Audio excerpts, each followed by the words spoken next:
आज हम लोग करंट अफेयर्स के इस सेशन में देखते हैं पद्म पुरस्कार, जो कि एपीएस के लिए बहुत ही इम्पोर्टेंट होने वाला है। ठीक है, तो देख लीजिए यहाँ पे पद्म पुरस्कार आखिर है क्या। ठीक, यह पुरस्कार भारत के सर्वोच्च पुरस्कारों में से एक है, जो यहाँ पे कला होगा, कला, समाज सेवा, विज्ञान, उद्योग, चिकित्सा, साहित्य, खेलकूद के क्षेत्र में विशेष योगदान के लिए दिया जाता है। ठीक है, यह पुरस्कार पहली बार कब दिया गया था?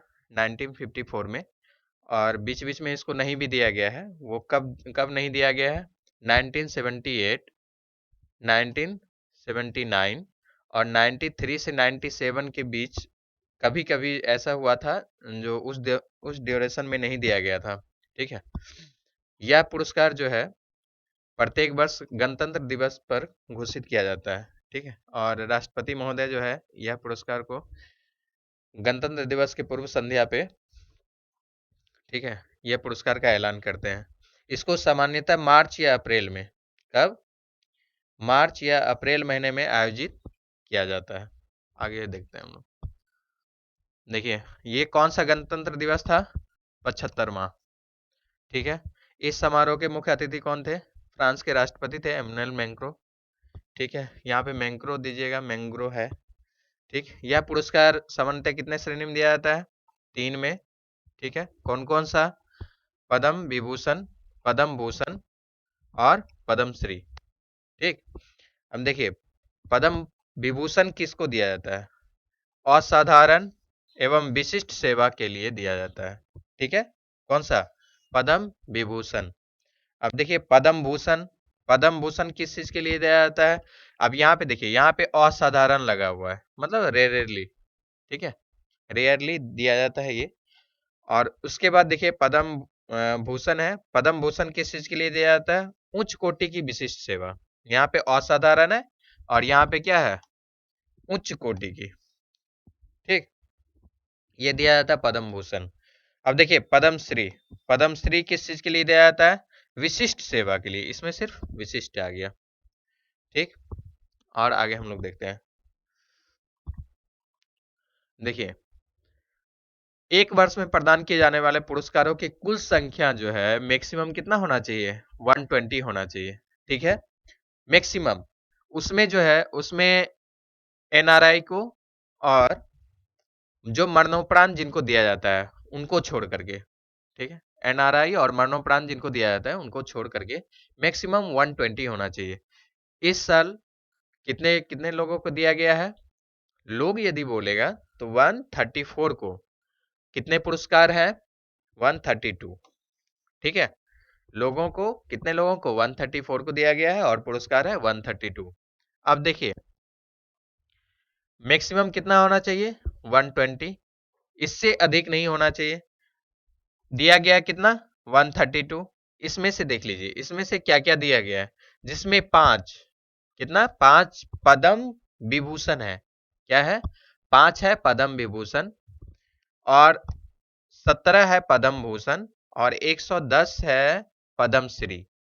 ठीक है, यह पुरस्कार दिया गया है। इसमें देखिए, इसमें बता ही दिए, एक लोग पूछेगा तो 134 लोगों को दिया गया है इस बार, और पुरस्कार है 132। अब देखिए, जिसमें कि मैक्सिमम कितना होना चाहिए? 120 से ज्यादा नहीं होना चाहिए। किसको छोड़ करके?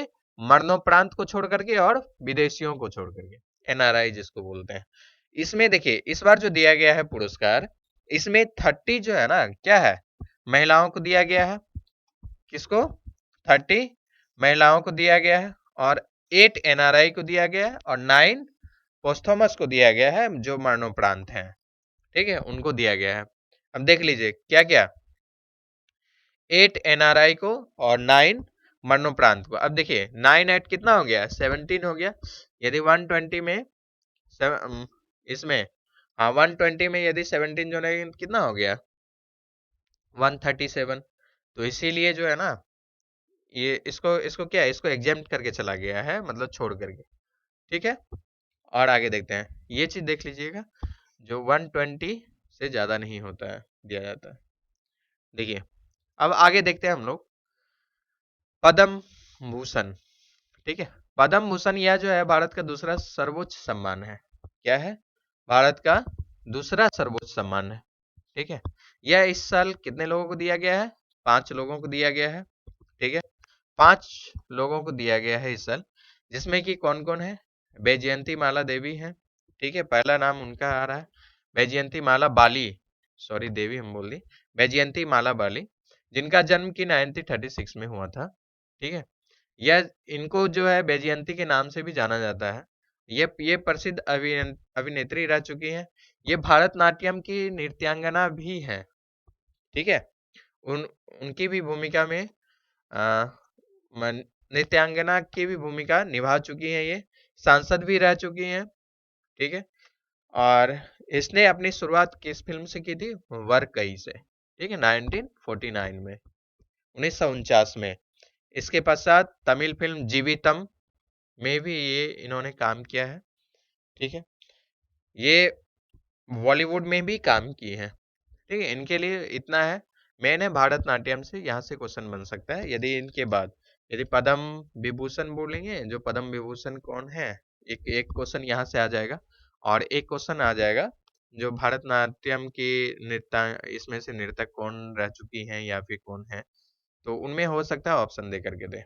आगे देखते हैं हम लोग। ठीक, देखिए सेकंड कौन है? कोनिडेला चिरंजीवी। कोनिडेला चिरंजीवी है। अब इनको भी दिया गया है। ये जो है इनका जन्म हुआ था 1955 में। ये है, आप लोग नाम से वाकिफ होंगे ही इनके। ठीक है, बहुत सारी फिल्मों में इन्होंने काम किया है। ठीक है, ये तेलुगु और हिंदी दोनों फिल्मों में काम किए हैं। ये अभिनेता है। इनका वास्तविक नाम देखिए, हो सकता है मैं भी पूछ भी दे, कोनिडेल शिव प्रसाद, सॉरी शिव शंकर वर प्रसाद। ठीक है, कोनिडेल शिव शंकर वर प्रसाद। इन्होंने अभी तक कितने फिल्मों में? 3 हिंदी फिल्मों में काम किया है। ठीक है, चिरंजीवी को वर्ष 2006 में क्या हुआ था? पद्म भूषण प्राप्त हुआ था। क्या मिला था? पद्म भूषण 2006 में, जो कि भारत का तीसरा सर्वोच्च नागरिक सम्मान है। ठीक, और इनको 9 बार फिल्म फेयर अवार्ड साउथ के विजेता हैं ये। ठीक है, और 3 बार इनको नंदी अवार्ड भी दिया गया है। ठीक, देख रहे हैं, और आगे इनके बारे में देखते हैं। यह दक्षिण भारत के पहले ऐसा अभिनेता थे जिनको कि 1987 में, कब? 1987 में ऑस्कर समारोह में आमंत्रित किया गया था, और 2024 में तो जान रहे हैं इनको पद्म विभूषण दिया गया है। ठीक है, अब देखते हैं तीसरा कौन है। एम वेंकैया नायडू। इनसे इनसे आप परिचित होंगे, ये 13वें थे। ठीक है, देखिए एम वेंकैया नायडू, इनका हो सकता है नाम पूछ दे, मुप्पवरपु वेंकैया नायडू। वेंकैया नायडू, इनका जन्म हुआ था 1949 में। ये जो है ये स्वतंत्र भारत के में जन्मे शायद पहले उपराष्ट्रपति हैं। ठीक है, ये भी हो सकता है क्वेश्चन आ जाए। भारत के भूतपूर्व उपराष्ट्रपति हैं ये 13वें हैं। ठीक है, ये 2002 से 4 तक भारतीय जनता पार्टी के राष्ट्रीय अध्यक्ष रह चुके हैं। केंद्र में विभिन्न विभागों के मंत्री पदों को भी सुशोभित कर चुके हैं। भारत के सत्ताधारी राष्ट्रीय लोकतांत्रिक संघ एनडीए में 17 जुलाई 2017 को इन्हें भारत की उपराष्ट्रपति पद का प्रत्याशी घोषित किया, और ये किनको हरा करके? जीके गांधी को, गोपाल कृष्ण गांधी को हरा करके ये भारत के उपराष्ट्रपति बने थे। ठीक है, ये देखिए 5 अगस्त 2017 को हुए चुनाव में जीके गांधी को हराए थे ये। ठीक है, उनको पराजित करके ये भारत के 13वें, कितना? 13वें उपराष्ट्रपति निर्वाचित हुए। ठीक, देखिए यहाँ पे दिया हुआ 13 में, ये 11 अगस्त 2017 को उपराष्ट्रपति बने थे। ठीक, हम लोग कितना देख चुके हैं? 3 देख चुके हैं। चौथा देखते हैं, पद्म विभूषण बिंदेश्वर पाठक। चौथा कौन है? बिंदेश्वर पाठक। अब देखिए, अब इनका देखेंगे हम लोग। बिंदेश्वर पाठक, ये इनका जन्म हुआ था 1943 में। ये बिहार के पारंपरिक ब्राह्मण परिवार से थे। ठीक है, बिंदेश्वर पाठक अपने पीएचडी जो है, यहाँ देखिए ये हाईलाइटेड वाला है, भंगी मुक्ति और स्वच्छता। ठीक है, क्या? भंगी मुक्ति और स्वच्छता के लिए, भंगी मुक्ति और स्वच्छता के लिए सर्व सुलभ संसाधन जैसे विषय को चुना, तो सभी हैरान रह गए थे। क्योंकि ये ब्राह्मण फैमिली से बिलोंग्स कर रहे थे, तो सबको लगा जो कि नहीं ये छोटा काम नहीं कर सकते हैं, लेकिन फिर भी इन्होंने उनमें प्रयासरत रहे थे। उन्होंने इस विषय पर गहन शोध भी किया। इसके बाद कितना में 1968 में बिंदेश्वर पाठक भंगी मुक्ति कार्यक्रम से जुड़ गए। ये फिर भंगी मुक्ति कार्यक्रम से जुड़ गए थे। ठीक है, भंगी मुक्ति कार्यक्रम, भंगी आप जान रहे हैं, ठीक है, इनको बोला जाता है जो स्वीपर वगैरह होते थे उस टाइम। अभी तो ये सब चीज खत्म हो गया, जो कौन स्वीपर है नहीं है, ठीक है। पहले के ज़माने में बोला जाता था, जो स्वीपर को ही बेसिकली भंगी बोला जाता था, ठीक है ना, उन लोग को डिनोट करके। तो वहाँ से ये चीज़ शुरू हुआ था। तो इसीलिए ये ब्राह्मण फैमिली से थे, तो इनको सबको लगा था जो ये गलत कर रहा है या फिर गलत दिशा में जा रहा है, लेकिन ऐसा नहीं था। अब देखिए आगे, इन्होंने 1970 में किस चीज़ की, सुलभ इंटरनेशनल, किस चीज़ की, सुलभ इंटरनेशनल की स्थापना की। ठीक है, सुलभ इंटरनेशनल मुख्यतः क्या है, मानव अधिकार, पर्यावरणीय स्वच्छता, ऊर्जा के गैर पारंपरिक स्रोतों और शिक्षा द्वारा सामाजिक परिवर्तन आदि क्षेत्रों में कार्य करने वाली एक अग्रणी क्या है, संस्था है ये। ठीक है, इनका कार्य जो है बेसिकली किस चीज के लिए था, स्वच्छता और स्वास्थ्य के क्षेत्र में अग्रणी माना जाता है इनके कार्य को। ठीक है, देख लिए बिंदेश्वर पाठक को। ठीक, सुलभ इंटरनेशनल से ये चीज देख लीजिएगा, ठीक है ना, ये इंपॉर्टेंट है पॉइंट। अब लास्ट है पांचवा, कौन, पद्मा सुब्रमण्यम। देखिए पद्मा सुब्रमण्यम को, इनका जो है, इनका जन्म 1943 में हुआ था मद्रास में। यह एक भारतीय शास्त्रीय भारतनाट्यम, देख लीजिए यहाँ पे क्या थे, भारतनाट्यम नर्तक है। यह एक research scholar, choreographer, music composer, गायिका, शिक्षिका और इंडोलॉजिस्ट, लेखिका भी है। ठीक है, यह भारत के साथ साथ विदेशों में भी प्रसिद्ध है। ठीक है, कौन, पद्मा सुब्रमण्यम। ठीक है, यहाँ पे भी देखिए, ये भी माला बाली भी थी, वो भी भरतनाट्यम से, ये भी पद्मा सुब्रमण्यम भी भरतनाट्यम से है। ठीक है, तो ये चीज भी पूछ सकता है, हो सकता है भरतनाट्यम से। अब दो का और नाम दे दे, मतलब दो तो यहाँ से हो गया, एक का और नाम दे करके, और एक और जो कि भरतनाट्यम से रिलेटेड नहीं होगा, होंगी, हो सकता है कुचिपुड़ी से या फिर दूसरा किसी से रिलेटेड हो, और उनको बोल दे जो कि इनमें से कौन भरतनाट्यम से संबंधित नहीं है, तो उनको आपको देख लेना है इस तरह के क्वेश्चन को। ठीक है, अब हम लोग देखते हैं पद्म भूषण। ठीक, पद्म भूषण, यह जो है यह भारत का तीसरा सर्वोच्च, कितना, तीसरा सर्वोच्च सम्मान है। ठीक है, इस बार यह कितने लोगों को दिया गया है, 17 लोगों को दिया गया है।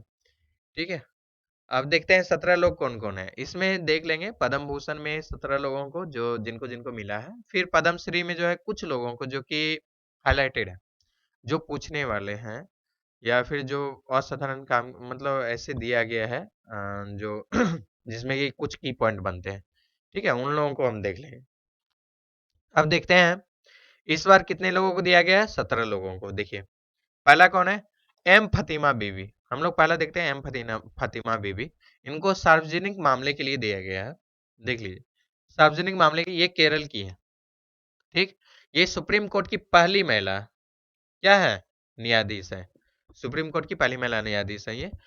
और ये देखिए, थी, है नहीं अब तो गुजर गई हैं, तो थी सुप्रीम कोर्ट की पहली महिला न्यायाधीश। इनका निधन जो है 23 नवंबर को हुआ है 2023 में। ठीक ना, तो ये चीज यहाँ से एक क्वेश्चन तो ये बन गया आपका। ठीक है, और एक क्वेश्चन ये बन गया। ठीक, सार्वजनिक मामले के लिए एम फतिमा बीबी को दिया गया पद्म भूषण।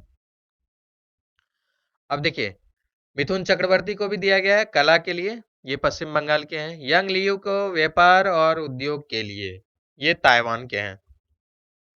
ठीक है, ये ताइवान की कंपनी है फॉक्सकॉन, इसके अध्यक्ष हैं, ये भारत में सेमीकंडक्टर फैक्ट्री खोलेगी। ठीक है, और बेंगलुरु में भी ये फैक्ट्री खोले हैं, जहां वे एप्पल के प्रोडक्ट्स तैयार कर रहे हैं। ठीक है, यंग लियू। ठीक, ये चीज देखना है। अब देखिए राम नायक, इनको भी आप शायद नाम सुने हुए, ये यूपी के पूर्व राज्यपाल भी रह चुके हैं, ये महाराष्ट्र के हैं।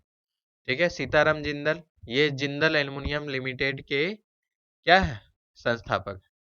ठीक है, सीताराम जिंदल, इनको भी व्यापार एवं उद्योग के लिए दिया गया था, ये कर्नाटक के हैं। तेजस मधुसूदन पटेल, इनको मेडिसिन के लिए दिया गया है। किस चीज के लिए, मेडिसिन के लिए दिया गया है। ये कहाँ के हैं, तेजस मधुसूदन पटेल, ये गुजरात के हैं। ठीक है, कहाँ के हैं, गुजरात के हैं। ओके, ये हृदय रोग विशेषज्ञ थे, है। इन्हें सर्वोच्च भारतीय चिकित्सा पुरस्कार भी मिल चुका है डॉक्टर। अब देखिए यहाँ पे एक क्वेश्चन ये भी बन जाएगा। ठीक है, जो सर्वोच्च भारतीय चिकित्सा पुरस्कार कौन सा है, तो यहाँ पे ये मार देना है। ठीक है, अब देखिए ओलांचेरी राजगोपाल, ओलांचेरी राजगोपाल है, ये सार्वजनिक मामले के लिए दिया गया था, ये केरल के हैं ओलांचेरी राजगोपाल। ये केरल राज्य के पहले भाजपा केंद्रीय मंत्री भी थे। ठीक है, ओलांचेरी राजगोपाल, ये भी केरल के हैं। हम देखते हैं आगे। देखिए दत्तात्रेय अंबादास मयालू उर्फ राजदत्त, ये भी कला, ये महाराष्ट्र के हैं। कला में इनको दिया गया था। योगदान रन पोंछे, ये इनको भी मरणोपरांत दिया गया है। ठीक है, ये अध्यात्म से रिलेटेड थे, ये लद्दाख के हैं। कौन, रन पोंछे।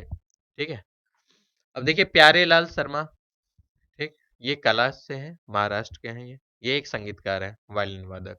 ठीक, देखिए हो सकता है ये सब स्टेट वाले में, स्टेट जो एसएससी का पेपर लेते हैं उसमें ये बहुत इंपॉर्टेंट होने वाले हैं। देखिए चंदेश्वर प्रकाश ठाकुर, ये बिहार के हैं। इनको काला जार या काला लिस्मेनियसिस बुखार की दवा खोजने में इनके योगदान के लिए इनको जाना जाता है। ठीक है, ये 1999 से 2004 तक बीजेपी सरकार में कैबिनेट मंत्री भी रहे। ठीक, कौन, चंदेश्वर प्रकाश ठाकुर। ठीक है, अब देखिए उषा उत्थव, ये कला में इनको दिया गया है, ये पश्चिम बंगाल के हैं। फिर विजयकांत, इनको मरणोपरांत दिया गया था, ये भी कहाँ के हैं, ये तमिलनाडु, कला में दिया गया इनको, ये तमिलनाडु के हैं। ठीक है, और देखते हैं आगे हम लोग। देखिए कुंदन व्यास, कुंदन व्यास ये कहाँ के हैं, ये भी महाराष्ट्र के। हो सकता है ये भी इस बार क्वेश्चन पूछ दे, जो सबसे ज्यादा कौन से स्टेट को मिला है पद्म पुरस्कार, तो महाराष्ट्र को, क्यों, महाराष्ट्र वाले बहुत है। हरमुजी एन कामा, ये साहित्य एवं शिक्षा के लिए दिया गया था, पत्रकारिता में है, ये भी महाराष्ट्र के हैं। अश्विनी बालचंद मेहता, इनको भी मेडिसिन के लिए दिया गया, ये भी महाराष्ट्र के हैं। ठीक है, अब देखिए इन्होंने क्या किया था, 1973 में भारत में नवजात शिशु में पहला कार्डियक केटाइजेशन और एंजियोग्राफी किया था। क्या किया था, कार्डियक केटाइजेशन और एंजियोग्राफी किया था। इस वर्ष इन्होंने देश में बडल इलेक्ट्रोग्राफी, क्या, देखिए यहाँ पे हिंदी में लिखेगा तो ऐसे ठीक है, बडल इलेक्ट्रोग्राफी की शुरुआत की थी। ठीक, इन्होंने, अश्विन बालचंद मेहता।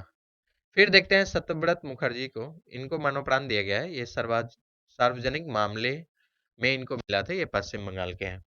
ठीक, अब देखते हैं आगे। ये 17 लोग ये थे जिनको कि पद्म भूषण मिला है, ये चीज याद रखना है। खास करके ये किसी स्टेट से यदि रिलेटेड है तो उनको ज्यादातर याद रखिएगा। ठीक ना, हो सकता है उसमें तो पूछता ही है जो इस स्टेट का कौन सा है। अब देखिए पद्मश्री हम लोग देखते हैं, पद्मश्री भारत का चौथा सर्वोच्च सम्मान है। ठीक है, चौथा सर्वोच्च नागरिक सम्मान है। पहला कौन है आप लोग कमेंट में बताइएगा। ठीक है, यह जो है यह 110 लोगों को दिया गया है इस बार। ठीक, देखिए अब इसमें से देखते हैं हम लोग पद्मश्री, क्योंकि 110 को डिस्कस करना वो थोड़ा सा ज्यादा हो जाएगा। ठीक है, उतना याद भी नहीं रख पाओगे आप लोग, तो और उसमें माइंड में भी थोड़ा हौच गौच हो जाता है। ठीक ना, तो ये इसमें जो जो इम्पोर्टेंट है या फिर जो जो की पॉइंट लग रहा है तो उस चीज को देख लेते हैं हम लोग। ठीक ना, ये अली मोहम्मद और गनी मोहम्मद, ठीक है, ये अली मोहम्मद और गनी मोहम्मद ये राजस्थान के हैं। ठीक है ना, बीकानेर के। ये देखिए ये यहाँ पे इसलिए लिया गया है क्योंकि ये दोनों भाइयों की जोड़ी है। ठीक है, दोनों भाई, दोनों अपना सगा भाई है, इनको पद्मश्री सम्मान मिला है। ये सिंगर है। पार्वती बरुआ, ये तो आप लोग जानते होंगे इनको, इन पे बहुत सारा डॉक्यूमेंट्री बन चुका है। यह भारत की पहली महिला महावत है। ठीक है, यह Asian specialist Asian elephant specialist group IUCN की सदस्य भी हैं। इनकी जिंदगी पे तो डॉक्यूमेंट्री बहुत सारी बन चुकी है। ठीक है, इनकी पार्वती बड़वा, ये आसाम की है, ये भी देख लीजिएगा। देखिए शांति देवी पासवान और शिवा पासवान ये बिहार के हैं, ये दोनों हस्बैंड वाइफ है। और इनको दिया गया है गुदना चित्रकार के लिए, जिसको कि हम लोग आजकल टैटू बोलते हैं। ठीक है, तो उस समय में गुदना बोला जाता था। ठीक, इनको दिया गया है। देखिए चार्ली मुर्मू, इनको चार्ली मुर्मू इनको ये पद्मश्री पाने वाले चार्ली मुर्मू पिछले 28 साल में 28,000 महिलाओं को स्वरोजगार दे चुके हैं। ठीक, देखिए चार्ली मुर्मू को 2019 में कौन सा पुरस्कार दिया गया था? नारी शक्ति पुरस्कार से सम्मानित भी किया जा चुका है। ठीक है, अब देखिए मैं इम्पोर्टेंट जो है इसमें ये है खेल से। ठीक है ना, खेल में इस बार किनको किनको दिया गया है। ठीक है, खेल में इस बार 7 लोगों को दिया गया है। सातों का देखना है जो किनको कौन सा खेल के लिए और किस स्टेट से बिलोंग करते हैं। ठीक ना, वो चीज देखना है, हो सकता है पूछेगा। ठीक, और ये चीज तो जरूर याद रखना है जो कौन से खेल से कौन रिलेटेड है। ठीक है, इस बार 7 लोगों को दिया गया है। ठीक है, यह पुरस्कार मिला है। अब देखिए रोहन बोपन्ना, ये चीज याद रखना है जो ये किस चीज से रिलेटेड थे और कहाँ के हैं। ये थे टेनिस से रिलेटेड हैं और ये कर्नाटक के हैं। ज्योत्सना चिनप्पा, ये स्क्वैश से रिलेटेड है और ये कहाँ के हैं? तमिलनाडु के। ठीक है, देखिए पूर्णिमा महतो, ये कहाँ के हैं? ये है झारखंड के, ये तीरंदाजी से रिलेटेड है। ठीक है, और ये हरविंदर सिंह, ये दिल्ली से है। ठीक है, ये हॉकी से रिलेटेड है। और उदय विश्वनाथ देश पांडे, ये मलखम के लिए इनको दिया गया था, ये महाराष्ट्र के हैं, इनको मरणोपरांत दिया गया था, ये कोच थे। ठीक है, गौरव खन्ना, ये पारा बैडमिंटन के लिए इनको मिला है, ये यूपी के हैं। और सत्येंद्र सिंह लोहिया, ठीक है, ये तैराकी के लिए इनको दिया गया था, ये MP के हैं, मध्य प्रदेश। तो पद्म पुरस्कार में इतना है। ठीक है, और इसके बाद इसका मतलब जो भी MCQs होगा वो भी हम लोग देखेंगे। उससे पहले जो है राम मंदिर को थोड़ा सा डिस्क्राइब कर लेते हैं, उनका भी जो MCQs होगा तो वो भी हम लोग देखेंगे। ठीक है, तो देखते हैं हम लोग पहले राम मंदिर। देखिए राम मंदिर आप जान रहे हैं ये बहुत दिन से पेंडिंग में थे। ठीक है, राम भगवान, और फिर उसके बाद बहुत सालों के बाद 492 साल के बाद ठीक है राम मंदिर का निर्माण हुआ है उस जगह पे। तो और हम लोगों को अपने जीवन में राम भगवान के आदर्श को जरूर उतारना चाहिए। ठीक है, जिससे कि व्यक्तित्व राम भगवान जैसा निखर करके सामने आए। लेकिन आजकल का युग थोड़ा सा उल्टा है, देख लेना है अपने आप में। जो क्योंकि युग इसलिए उल्टा है क्योंकि सामने वाला भी उल्टा है, इसीलिए उल्टा जवाब देना पड़ता है। ठीक, यदि सामने वाला सही होता तो हम लोग भी सही जवाब जरूर देते। अब यहाँ पे देखते हैं राम मंदिर। राम मंदिर यह जो है यह कहाँ है? अयोध्या में। राम मंदिर के नाम से जाना जाता है इनको। ठीक है, यह उत्तर प्रदेश के अयोध्या में स्थित एक हिंदू मंदिर है। ठीक है, राम मंदिर है तो हिंदू मंदिर है। यह राम मंदिर भगवान राम से जुड़ी सांस्कृतिक आध्यात्मिक विरासत को दर्शाता है और हिंदुओं के लिए अत्यधिक सांस- सांस्कृतिक और धार्मिक महत्व रखता है। ठीक है, कौन सा राम मंदिर? राम मंदिर जो बना है उसके बाद से अयोध्या का कायाकल्प चेंज हो गया है। ठीक है, वहाँ का डेमोग्राफी चेंज हो गया है। ठीक है, वहाँ का इकोनॉमी डेमोग्राफी चेंज हो गया है, सब कुछ चेंजेस है उस वहाँ पे। लगता है स्वतः राम भगवान उतर आए हैं। ठीक है, अब देखते हैं इनका इनका मुख्य वास्तुकार कौन थे? मुख्य वास्तुकार थे नहीं है चंद्रकांत सोमपुरा। ठीक है, अब थे मत बोल दीजिएगा। ठीक है, उनके दो बेटे थे, निखिल सोमपुरा और आशीष सोमपुरा। ठीक है, ये देख लेना। आगे देखते हैं। डिजाइन सलाहकार में बहुत सारे थे। ठीक है, इंस्टीट्यूशंस थे, तो उनमें देख लेते हैं IIT Guwahati, IIT Chennai, IIT Bombay, NIT सूरत, ये सब थे। Central building research institute Roorkee, national geo research institute Hyderabad और national institute of rock mechanism. ठीक है, ये सब मिल करके इनका डिजाइन किया था। ठीक, निर्माण कंपनी कौन सा है? देख लीजिए, निर्माण कंपनी कौन सा है? L&T, Larsen and ट्रूबो। ठीक है। परियोजना प्रबंधन हो सकता है, ध्यान रखिएगा, टाटा कंसल्टिंग इंजीनियरिंग लिमिटेड है, TCEL। ठीक।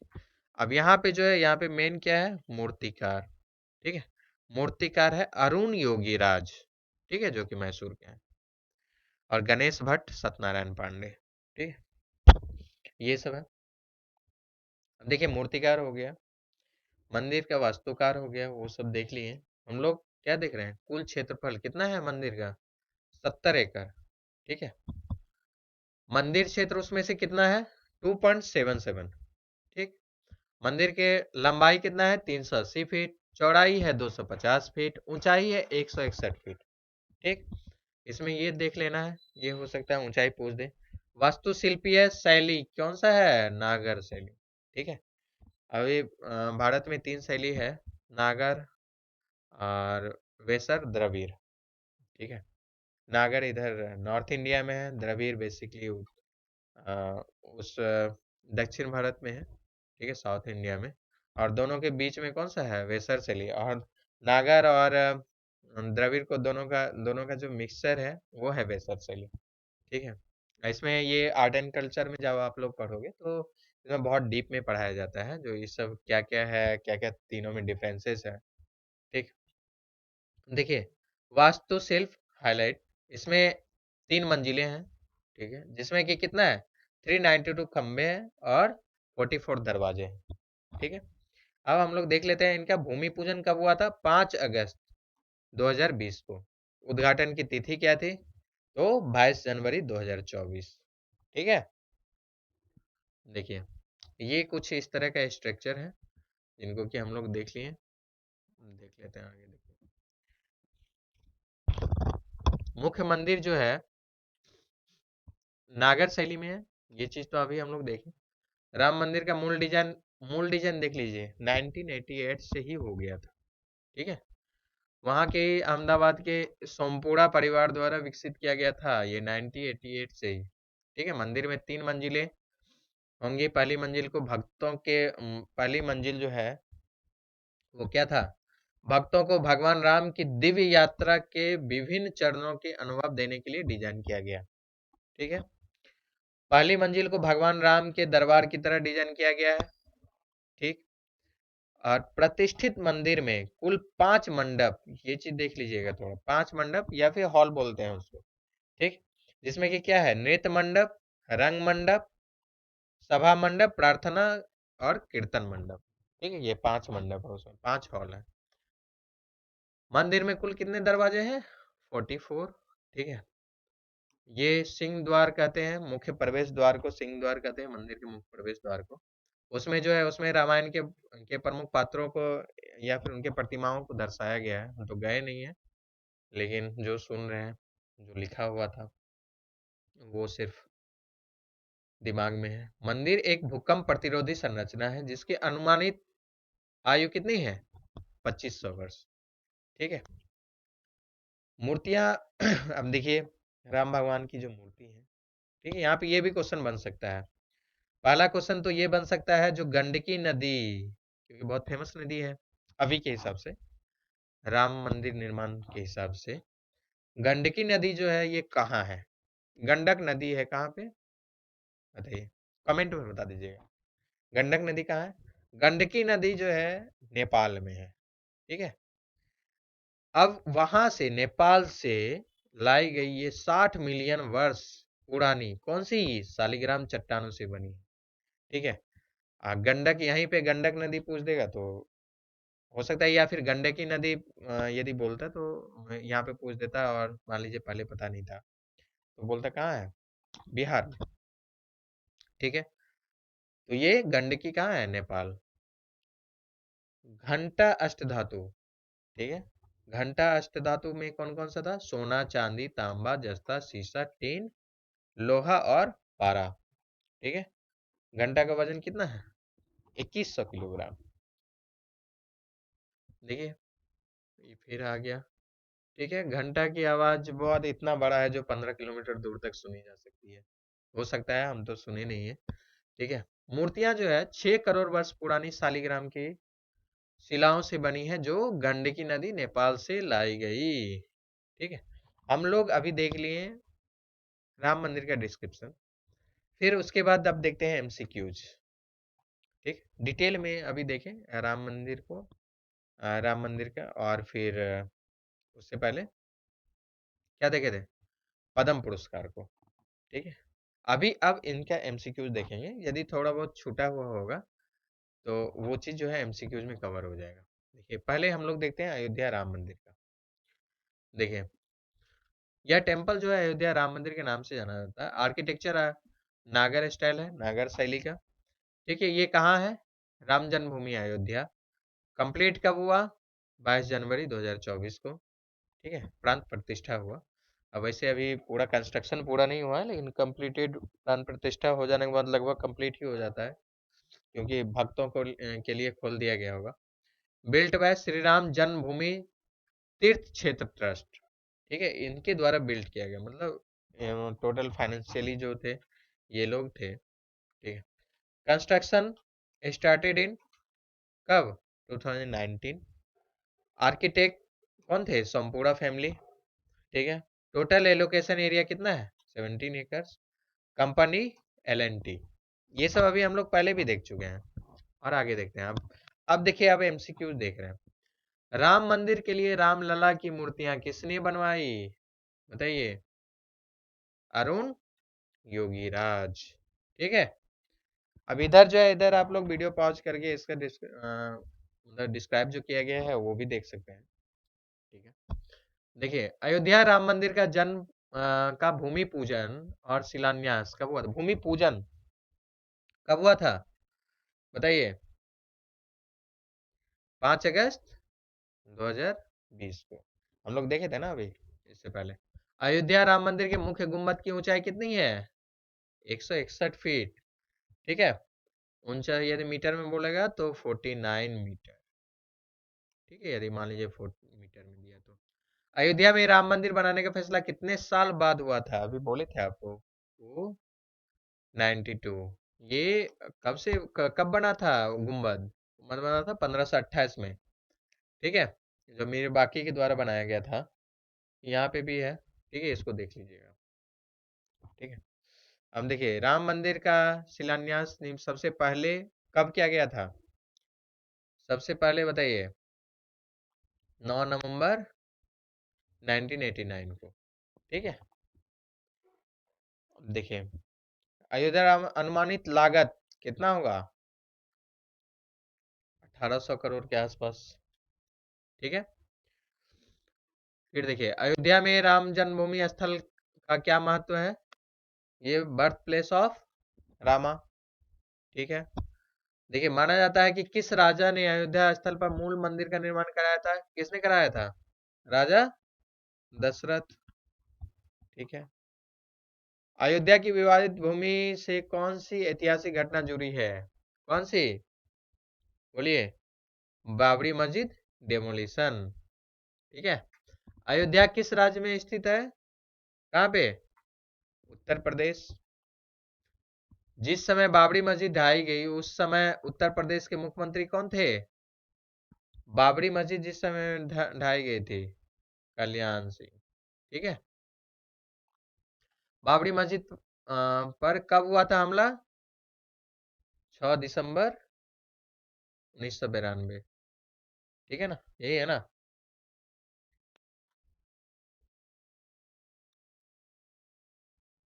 ठीक है,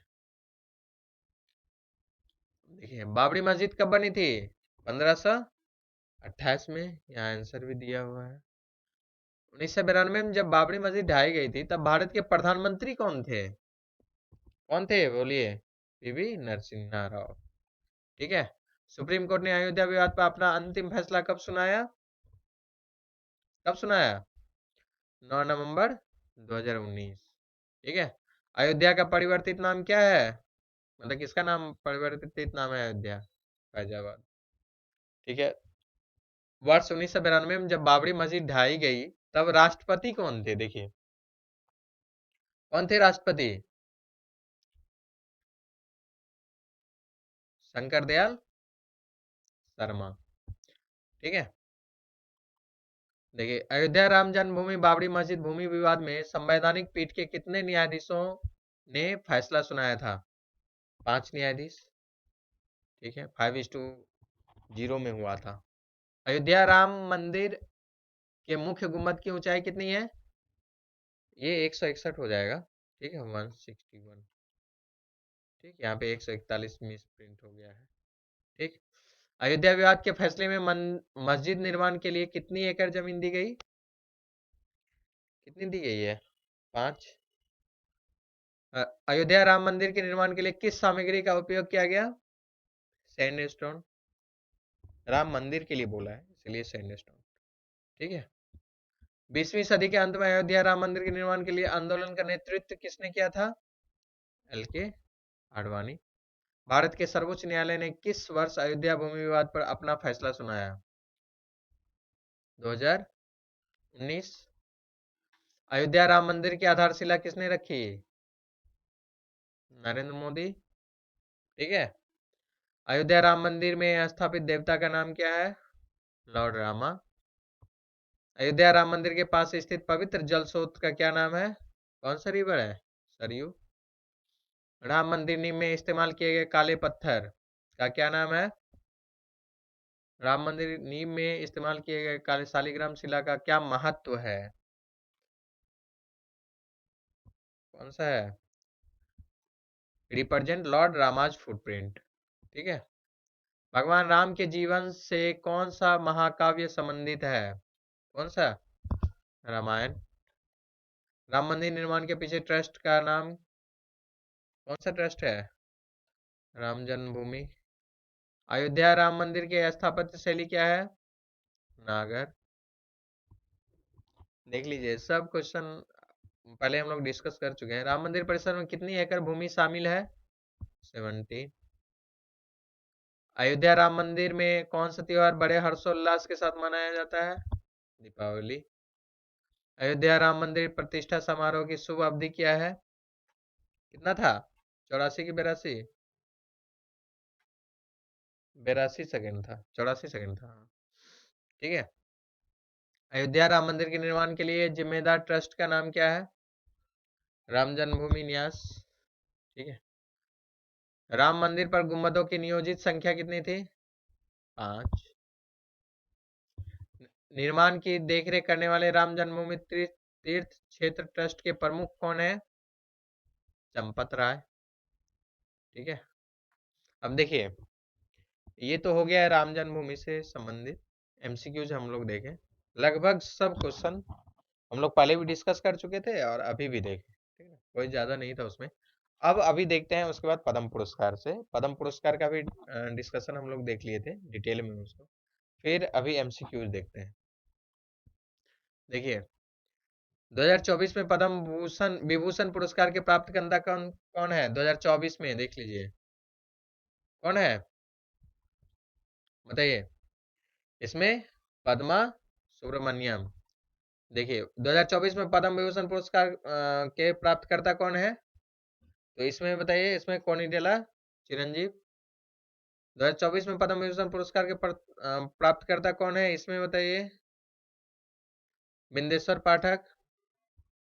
ठीक है।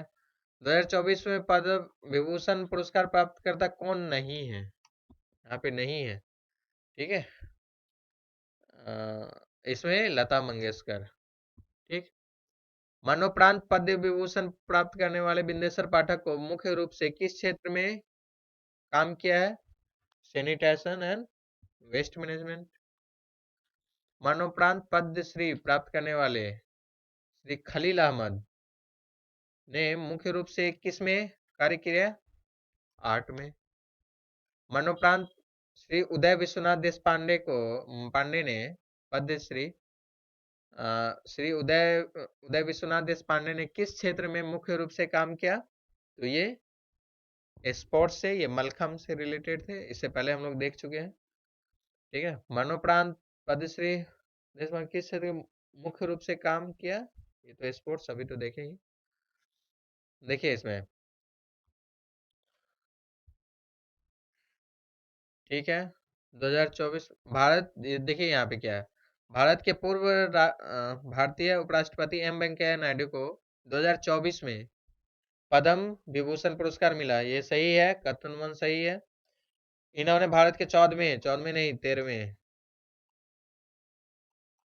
ठीक है, 13वें उपराष्ट्रपति के रूप में कार्य किया। ये 14वें उपराष्ट्रपति के रूप में कार्य किया, तो ये 13वें थे, ये गलत है, ठीक है। इन्होंने 2017 से 22 तक केवल एक कार्यकाल के लिए कार्य किया, ये सही है। स्वतंत्र भारत में पैदा हुए पहले उपराष्ट्रपति हैं, ठीक है। इसमें देखो, इसमें क्या बोल रहा है, विच स्टेटमेंट आर करेक्ट, ठीक है। तो ये भी सही है कि यह स्वतंत्र भारत में पैदा हुए पहले भारतीय उपराष्ट्रपति हैं। तो कौन सा हो जाएगा, 1, 3 एंड 4। देखो 1, 2 नहीं होगा, 2 तो गलत है ना। ये 13वें उपराष्ट्रपति थे। तो इसके बाद देखते हैं आगे। मरणोपरांत पद्म विभूषण प्राप्त करने वाले बिंदेश्वर पाठक ने मुख्य रूप से किस क्षेत्र में काम किया, अभी हम लोग देखे थे, सैनिटेशन एंड वेस्ट मैनेजमेंट, ठीक है। यहाँ देखिए 2024 में पद्म भूषण है, पद्मश्री नहीं बोलिएगा, पद्म भूषण पुरस्कार के प्राप्तकर्ता कौन है, यंग लियू। पद्मा सुब्रमण्यम को क्या मिला था, पद्म विभूषण, ठीक है। 2024 में पद्म भूषण पुरस्कार के प्राप्तकर्ता कौन है, इसमें बताइए, इसमें एम फतिमा बीबी, जो सार्वजनिक मामले के लिए दिया गया था, ये केरल के थे। देखिए 2024 में पद्म भूषण पुरस्कार के प्राप्तकर्ता कौन है, सीताराम जिंदल, ठीक है। ये इनको व्यापार के लिए दिया गया था।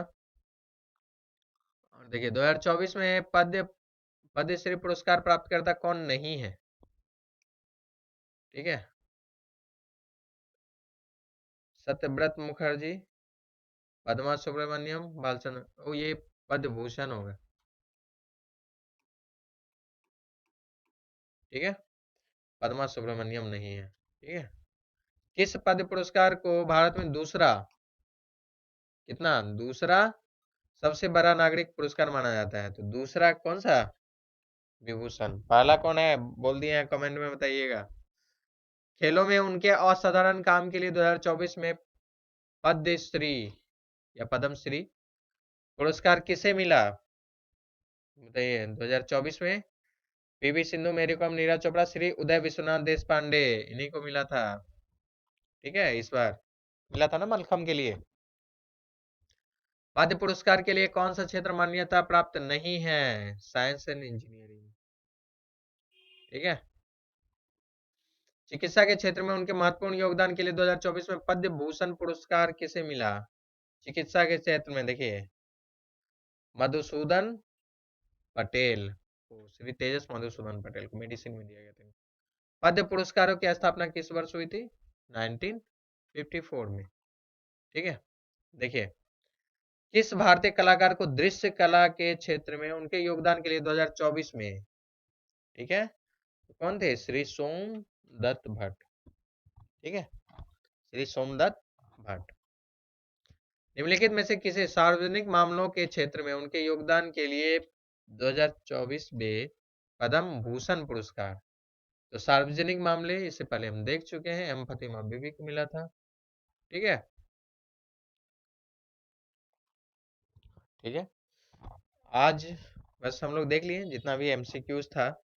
आप लोगों को यदि ये सेशन अच्छा लगा या लगेगा तो आप लोग जरूर कमेंट करके बताइएगा, और जो जो क्वेश्चन पूछे हैं वो भी जरूर बताइएगा कमेंट करके, ठीक है।